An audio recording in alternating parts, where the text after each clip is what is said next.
হয়, জনাওকচোন আজি আপোনালোকৰ সংবাদমেলৰ উদ্দেশ্য। আজি সংবাদমেলৰ উদ্দেশ্যটো হ'ল যে বিশেষকৈ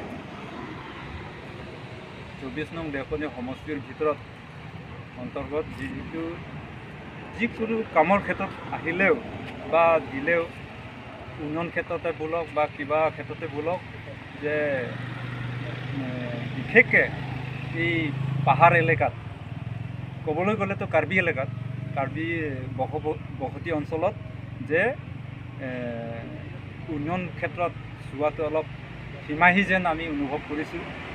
আমি বেলেগ দল নহয়, বেলেগ পাৰ্টি নহয়, আমি ৰুলিঙে পাৰ্টি GPA পাৰ্টি। তথাপিও সেইকাৰণে মই অনুৰোধ কৰিব বিচাৰিছোঁ যে Karbi Anglong autonomous council doctor Tuliram ৰখাং কাৰ্যবাহী সদস্য মহোদয় আৰু বোকাজান বিধানসভা MLA ডক্টৰ নুমল মুমিন মহোদয়ক যে বৰ্তমান যিটো বা অতীতত যি কামবিলাক যেনেধৰণে হৈছিলে বা কৰিছে বা বিশেষকৈ ডেভেলপমেণ্ট ক্ষেত্ৰত যিটো সমানভাৱে আমি দেখিব পোৱা নাই, সেই গতিকে যে আহিবলগীয়া দিনবিলাক যে আমি আশা ৰাখিছোঁ যে সমানভাৱে দেওকনী সমষ্টিৰ যে যিহেতু 24,000 ৰাইজ আছে, প্ৰায় 70-80খন গাঁও আছে, সেই সকলো গাঁওখন সমানভাৱে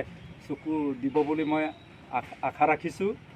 আৰু যদিহে এনেধৰণে নহয় তেতিয়াহ'লে আগন্তুক লোকসভা নিৰ্বাচনত যে বিশেষকৈ পাহাৰৰ অঞ্চলত আমি ৰাইজক বুজাবৰ কাৰণে বা ভোট সংগ্ৰহ কৰিবৰ কাৰণে আমি জটিলতা সন্মুখীন হ'ব। গতিকে আশা ৰাখিছোঁ যে অতি সোনকালে এই দেওকনী সমষ্টিৰ বিশেষকৈ সমষ্টিৰ অন্তৰ্গত চোৱা চিতাৰ কাৰণে VDC চেয়াৰমেন পৰা আৰম্ভ কৰি সমষ্টি দায়িত্ব তথা ইনচাৰ্জ অতি সোনকালে নিযুক্তি দিবৰ কাৰণে মই আজি এই প্ৰেছ মিলৰ পৰা অনুৰোধ কৰা হৈছে। বৰ্তমান আমাৰ সমষ্টিত যিহেতু আমাৰ সমষ্টিত বৰ্তমান এতিয়া যিজন MSC হৈ আছে তেওঁ কোনো দলীয় MSC নহয়। বৰ্তমান আপোনালোকৰ চকুত ইনচাৰ্জ হিচাপে আপোনালোকে কাক চাব বিচাৰে? ইনচাৰ্জ হিচাপে আমি ক'ব বিচাৰোঁ যে আমিতো এজনহে লাগে আমি ক'ব নিবিচাৰোঁ। কাৰণ Karbi Anglong autonomous council CM তেখেতে জানে, যাক দিলেও আমি ভালদৰে আমাক জনাই বা আমাৰ লগত যে অলপ মত বিনিময় কৰি যদি দিয়ে তেতিয়া আমাক যোনে দিলেই হ'ব, কিন্তু আমাৰ লগত সকলো সময়ত সম্পৰ্ক ৰাখিব লাগিব। কাৰণ সমষ্টিৰ ভিতৰতো বহুত সমস্যাৰ কথা আছে, বহুত ধৰণৰ কথা আছে।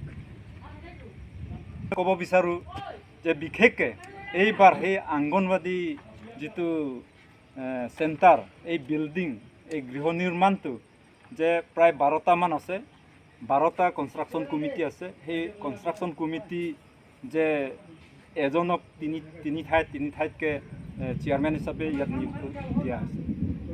গতিকে মই ক'ব বিচাৰোঁ যে 12টা কমিটিক 12জনক এই কনষ্ট্ৰাকশ্যন কমিটিটো চলাই যাবৰ কাৰণে 12জনক নিযুক্তি দিলে আমি ভাল পাম আৰু সুখী হ'ম।